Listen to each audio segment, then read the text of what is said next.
OPM makin terpojok, digiring drone heli TNI hingga diusir dari lahan kekuasaan.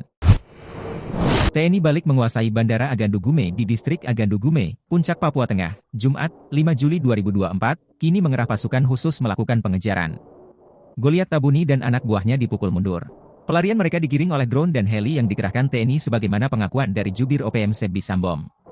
Hal ini diungkapkan oleh Kepala Penerangan Kodam, Kapendam, 17, Cenderawasih, Letkol Infantri Chandra Kurniawan mengatakan, TNI dari Yonif 751, VJS bekerja sama dengan Kopasgat dan Kopassus berhasil mengamankan Bandara Agandu Gume. Ia membantah TNI membangun pangkalan militer di kawasan itu, namun sifatnya lebih pengamanan. Sebab ada laporan dari masyarakat setempat, bahwa OPM kerap membuat onar. Maka, sebelumnya bandara itu sempat dikuasai oleh pasukan Organisasi Papua Merdeka, OPM, dengan melakukan pemalangan yang menyebabkan bandara tidak beroperasi. Selanjutnya untuk misi kemanusiaan, TNI akan mengawal pembangunan gudang logistik Badan Nasional Penanggulangan Bencana, BNPB. Misi kemanusiaan TNI ini disambut antusias oleh masyarakat Agandu Gume dengan penuh haru, ujarnya.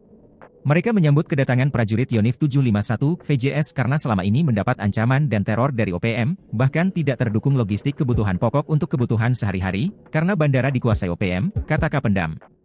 Kapendam mengatakan, bandara usai diamankan TNI, masyarakat kemudian beramai-ramai membersihkan lintasan bandara dari patok-patok dan bongkahan batu yang selama ini dipasang oleh pasukan OPM.